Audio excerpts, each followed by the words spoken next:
कहते हैं दुनिया में किताब सबसे बड़ा मित्र है। जी हाँ, यही किताब जब रद्दी में चली जाती है तो उसकी कीमत सहज अंदाजा लगाया जा सकता है कि कुछ भी नहीं।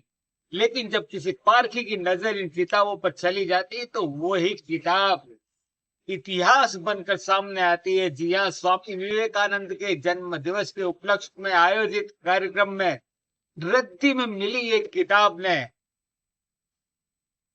अपने इतने प्रभाव को दिखाया है कि हर कोई अभिभूत होता नजर आया। जी हाँ, हम ले चलते हैं आपको वहां जहां पर रद्दी में पड़ी की किताब ने युवा पीढ़ी को 45 मिनट तक बांध कर रख दिया और एक एक शब्द ब्रह्म की तरह नजर आया। तो आइए चलते हैं शिक्षक प्रशिक्षण महाविद्यालय, जहां पर इस किताब ने युवा पीढ़ी को बांध कर रख दिया है। हर कोई सम्मोहित मोहित होता नजर आया।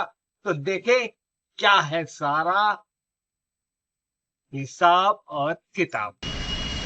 कहते हैं दुनिया में किताब सबसे बड़ा मित्र है। जी हाँ, यही किताब जब रद्दी में चली जाती है तो उसकी कीमत सहज अंदाजा लगाया जा सकता है कि कुछ भी नहीं।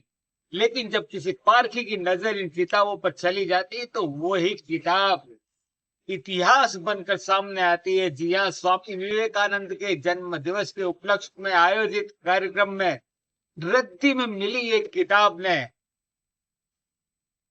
अपने इतने प्रभाव को दिखाया है कि हर कोई अभिभूत होता नजर आया।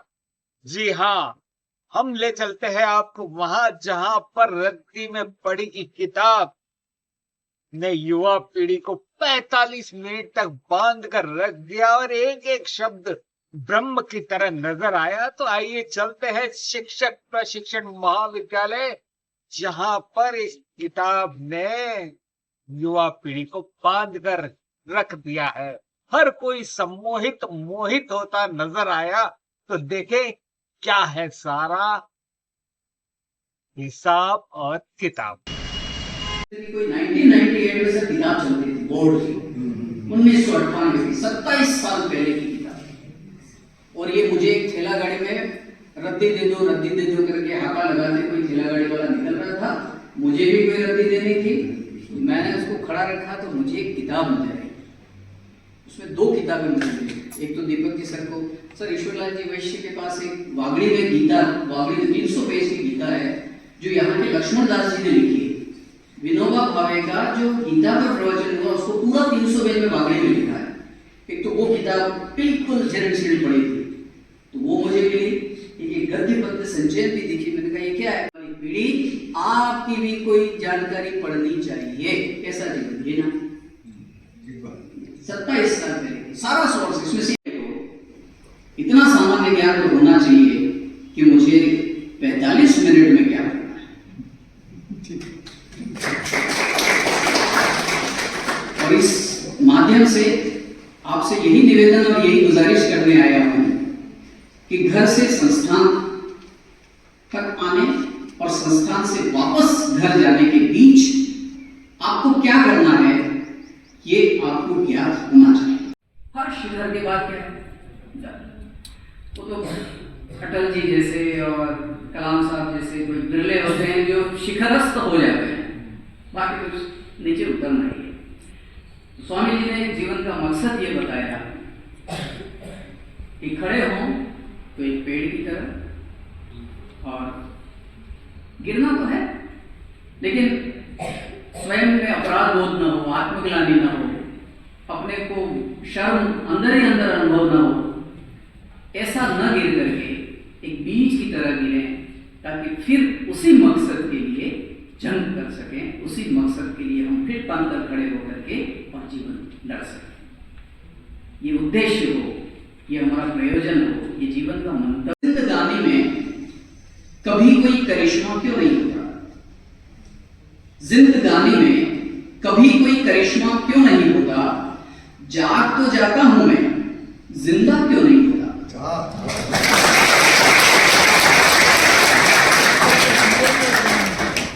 रहने में और जिंदा होने में। मुझे ट्रैफिक लेस, जाम रहित हाईवे रोड तो चाहिए जिसमें मैं बर्नाट 120 की स्पीड में गाड़ी चला सकूं, और मुझे अपना वाहन ठीक से पार्क नहीं करना है। तो ये जो डिजायर और ड्यूटीज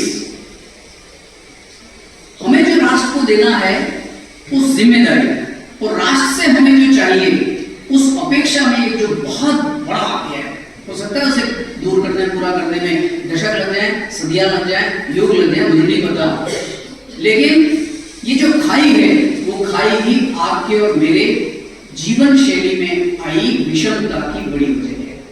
हमें जो चाहिए और हमें जो देना है, एक बड़ी अच्छी प्रार्थना, गुजरी प्रार्थना, उसका अंतिम पद मुझे बहुत अच्छा लगता है। हम न सोचे हमें क्या मिला है, हम ये सोचें क्या है।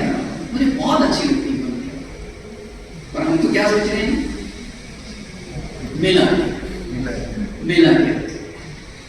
रोडवेज की बस में, निगम की बस में लिखा, पैराडाइज लॉस्ट नाम का एक महाकाव्य लिखने के पहले वो भगवान से कहते हैं, मेरे भीतर के अंधेरे को प्रकाश में बदल। और आज आपके भीतर के अंधेरे को प्रकाश में बदलने के लिए स्वयं प्रकाश जी कि मैं आपसे विवाह करना चाहता हूं। तो विवेकानंद ने पूछा क्यों? तो उन्होंने कहा कि मैं आपके साथ पुत्र प्राप्त करना चाहती हूँ, इसलिए आपसे विवाह करना चाहता हूँ। तो विवेकानंद जी ने जो उत्तर दिया बड़ा जमानत था कि मेरे जैसा पुत्र क्यों, मुझे अपना पुत्र समझ लीजिए ना। ये उनकी प्रत्युन्नति थी। पहली शर्त क्या लगाई, उठो। दूसरी शर्त क्या लगाई, क्योंकि उन्हें पता था ज्यादा तो पड़े भी जा सकता है। अब 5 बजे का अलार्म लगाओ, 4 बजे का लगाओ, मम्मी आवाज लगाएगी, बेटा एग्जाम में उठे, कहाँ जाग गई हो मम्मी, जाग गया हूं मैं। श्री दीपक जी सेवाल सर, शिक्षणार्थियों मंच का संचालन कर रहे श्री हिमेश जी उपाध्याय। तो श्रृंखला होती है, जीवन का उनका जो क्रम होता है वो सभी सहयोगी बनाता रहता है। 12 जनवरी को परम पूज्य इनकी जन्म जयंती आती है, आज से 1 वर्ष